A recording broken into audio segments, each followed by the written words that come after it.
Well, hello there, my silly little gooses. Welcome back to another edition of the Midweek Breakdown, presented by My Two Cents Podcast, hosted by G2. I am G2. For the people that are unaware of what the Midweek Breakdown consists of, well, let me tell you.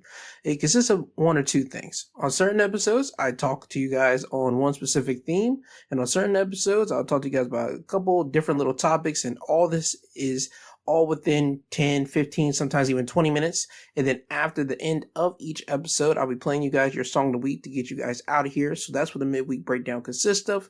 Now, with me getting that out of the way, before I get into today's thing that I do want to talk about, I do have to do a little bit of self-promotion here. If you haven't listened to last week's episode, go listen to that. If you haven't listened to my wrestling highlights of the week, go listen to that. If you haven't listened to my Sunday's episode, which is called Not Important, go and listen to that. And also, if you haven't watched WWE's NXT's Battleground, which took place in the UFC Apex, don't worry, I have a review of that premium live event, that event, up for you as well. So altogether, I have 4 episodes already out there right now. If you haven't listened to any of them, go and check that out. And also, if you haven't followed the podcast on Apple, Amazon, Spotify, Podbeam, or any other of these podcasting sites, go do so. Because when you do that, it helps out the algorithm. It spreads this podcast out to other people. And also, you get the newest episodes when I drop every Wednesday, Saturday, and Sunday. So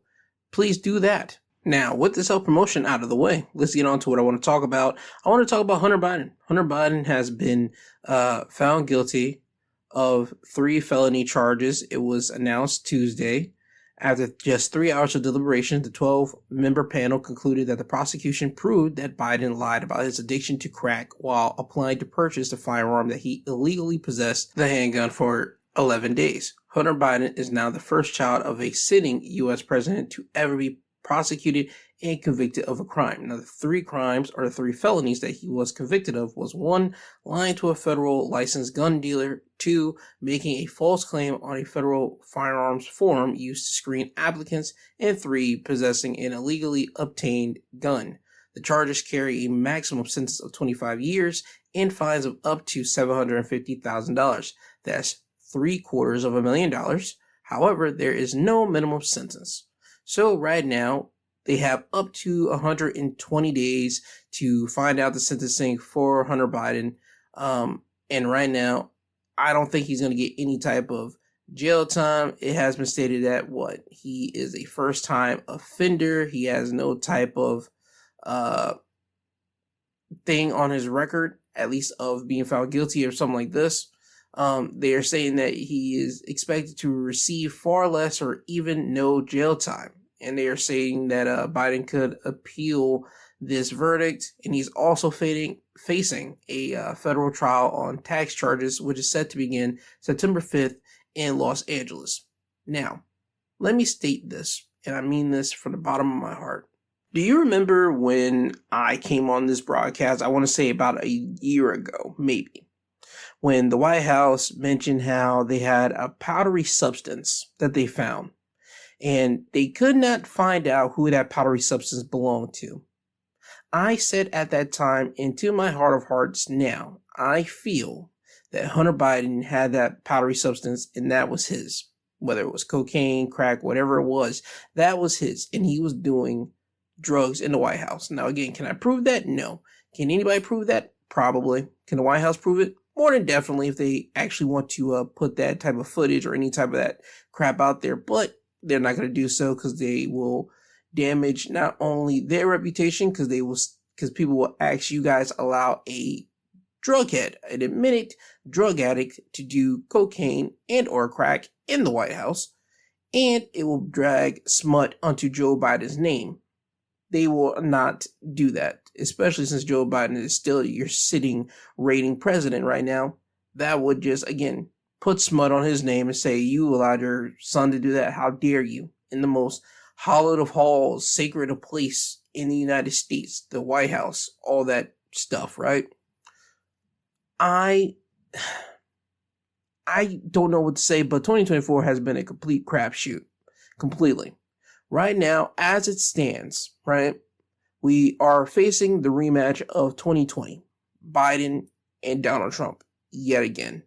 Well, that could change in a month if they decide to give Donald Trump a year or even a couple months in prison. Because if they give him a couple months in prison, he will not be able to actually be able to run for president. And that would make the Republicans have to run around to find a candidate to face off against Joe Biden, right? But with Donald Trump being a first-time convicted felon now, they probably won't give him no jail time. They'll probably give him some type of community service. That's what's probably going to happen here. So we're looking at the rematch of Biden and Trump. Let me ask this question to everyone. You could pause this and answer this while I'm talking. Do you want to have another Biden versus Trump?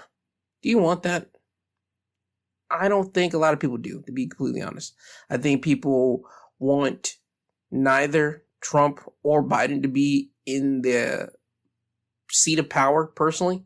I think if you had to look at the two evils, you'll be able to make a decision between Biden or Trump. Is all about your own personal preference. I don't care personally. I'm going to state that again. I do not care if Trump wins it or Biden wins it because it did not affect me at all in the slightest. It didn't. And let me list off why I said what I said. When Trump was in office, right? And this was 2016 through 2020. 2016 through 2020, nothing bad happened in my household. Everything was still running the exact same. No, nothing, right? The only thing that I would say was different was 2020, at the beginning of it, you had the pandemic stuff happening, and Trump, he had to send out the stimulus check to people, and he sent out the stimulus checks. That's the only thing, right? Biden becomes president. What changed in my life? Nothing. Was in college, got out of college, got my degrees. Nothing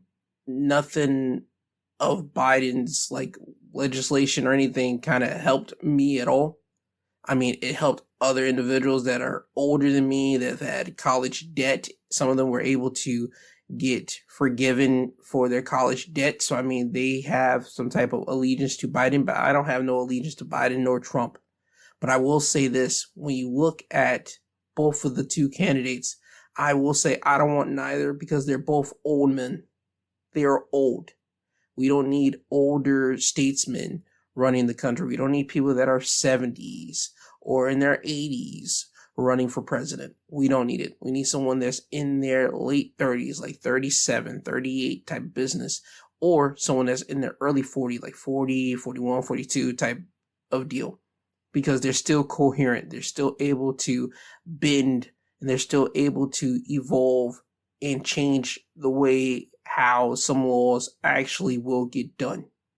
Because what made me come to this conclusion, well, I was already at this conclusion, but what made me go into this conclusion even more was I saw an interview with George Stephanopoulos. He did with the Sandy Hook survivors, and he did an interview with the Sandy Hook survivors who are now, I believe they are exiting out of high school, they're graduating, and they're about to go off into their adult life. And they mentioned in the interview how they have tried to get some gun reform, or they want some type of gun reform to actually happen, because remember, Sandy Hook was the first big type of school shooting of the new generation here, when it was just nothing but elementary school children getting shot up before we got a Uvalde that happened a year, 2 years ago. This was sickening, and these now pre-adults here are still living with that trauma, and they want something to change. I feel that a president that is in their 70s, in their 80s, will not be able to care about the change. They're not going to put a strong effort into making a change for some type of gun reform. I think someone in their late 30s, early 40s will be making that type of change, because they would have smaller children running around.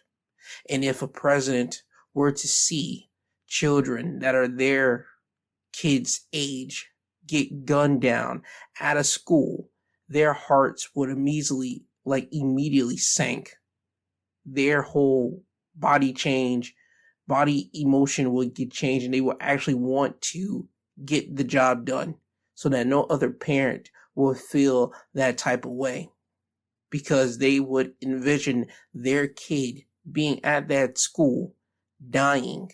And that is one of the most hardest things to ever envision. And at this moment, when you look at both Biden and Trump, they're not going to change that. They're not going to change gun reform. It's not going to happen. I mean, Biden can say, yeah, I put all my hardest into it. I put my workers into it. But like, come on now. Think of an 80-year-old man trying to grill you and tell you, hey, you'll get something done, compared to someone that's in their late 30s, early 40s. There's a complete difference from their approach of how to get at you and motivate you to get the job done. So that's just my thing. And also, when you look at this thing right now between Trump and Biden, I don't think personally nobody wants to vote for either. I already said that before, and I'll restate that yet again. I don't think people really want to vote for either Trump or Biden. I think people are like, oh my God, we got to pick the the better of two evils in people's eyes. Me, I say two evils because they're old. There needs to be an age gap. Well, not a gap, an age cap, on when you can decide that you want to become the president of the United States. There needs to be an age cap. There needs to be one. There needs to be no 70-year-old, 80-year-old being president. They don't. There needs to be someone of the younger age being president. And now if a 70-something, 80-something-year-old politician that could have been president in their younger time, or they want to give guidance to the sitting president, and they actually just want to be their running mate. I'm not going to say VP, but like the shadowy figure in the back to like give them advice. That's where you get the 70s and 80-year-old people, where you can ask them advice, or you can get their connections to other politicians so you can have them be on your side. Now that's what you can do with that. But them running, no. Have them be on your side or somewhere on your ticket in a secret type position. Do that. But no, they cannot be running the country. I just think that's where we're at right now. I think that with this new circumstance of Hunter Biden now being found guilty, I think the mudslinging is going to get way worse when the time comes for Donald Trump and Joe Biden to really face off and do their debating with one another. Because you know that debate's going to happen. You know, a personal head-to-head debate is going to happen. You know, Biden's going to say something about Trump being a convicted felon now. You know, Trump's going to have some type of zinger about Hunter Biden being a convicted felon and also being a drug addict. You know it's coming. I know it's coming. The comedians, they know it's coming. And that's what I really can't wait for, me personally. If there's any upside to it, and I'll state it again, the only upside that I truly do see is the comedians' materials when they are able to just start laying into both political candidates. That's the only upside I do see about this. And that's the one thing that I really can't wait for. Everything else is kind of like, to me. Go ahead, choose either Biden or Trump. Do your business. That's what you do. That's your civilian duty. That's the way how you feel about it. But again, the Electoral College, they're the people that actually pick who the president is going to be.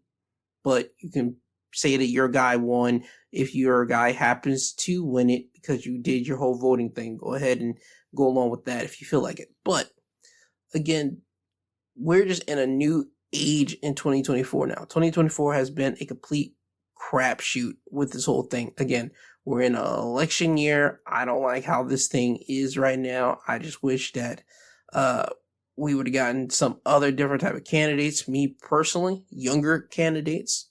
But hopefully after this election is over with, if Biden wins again, he can't run again.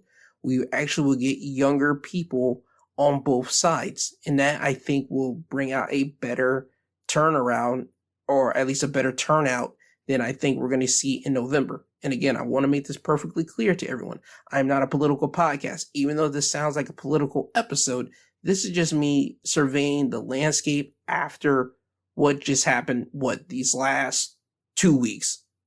2 weeks ago was Donald Trump being found guilty of hush money for paying off adult star Stormy Daniels some years ago. And now we have Hunter Biden being found guilty of 3 things. And they all deal with gun charges here.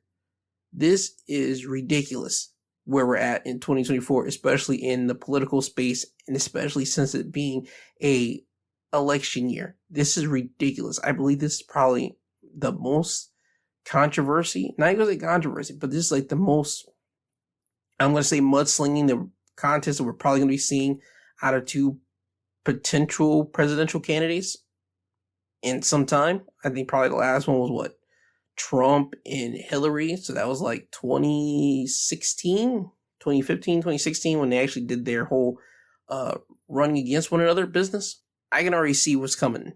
And again, I don't like it, but this is where we're at. So we just got to make do with what we got right now. Now, with all that being said, it is now time for me to get on with your Song of the Week. And Song of the Week for this week is by Marco Polo and Torae. It is called The Return. I hope everyone has a great rest of your week. Enjoy yourself the best as you can. And also, remember, I do have a Saturday episode coming up, Wrestling Highlights of the Week, and I will have a double dose episode for you guys this Sunday.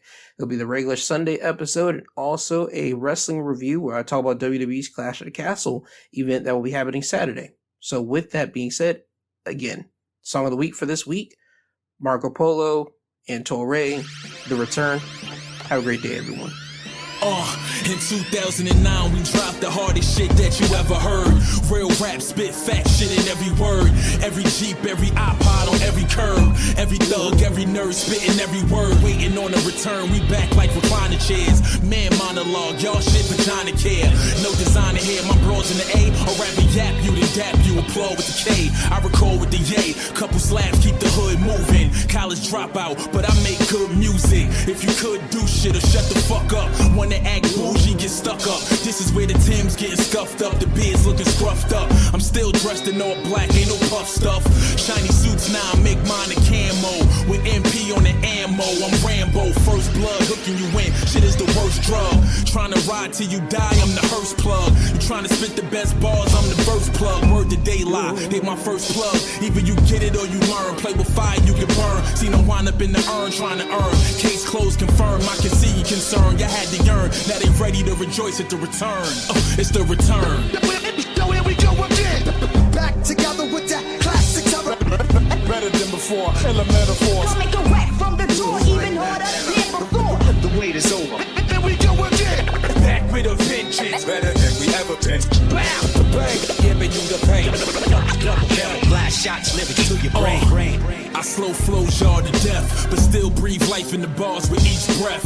It's ironic, from atonic to iconic. The God spit demonic. I breathe chronic on the west, spit piff back at the rest. Sip tea when I be down in the south. Who on for test? Don Dada. My shit proper, you shit more but spit nada. The #1 dick rider. Give him applause, give him this loss, give him a cause. Your bitch stopped by the crib, give her drawers, gave her a burner for a jack. No dick, gave her back, gave her the gat, gave her the map, she gave me it back. Triple time my investment, intertwined in hard testings, and it didn't bust. Bay is a blessing. So when he beat you, bring up, bet you I bless shit. Fuck you expected, Fuck what you mean, fuck what you seen. Trust the regime. The 2023 CL and P, Guru and Preem, Marco and me, and nothing new on the scene could get with it. Who want they shit split it? Either you get it or you learn. Play with fire, you get burned. See no wind up in the urn, trying to earn. Case closed, confirmed. I can see your concern. They had to yearn. Now I'm making rejoice at the return.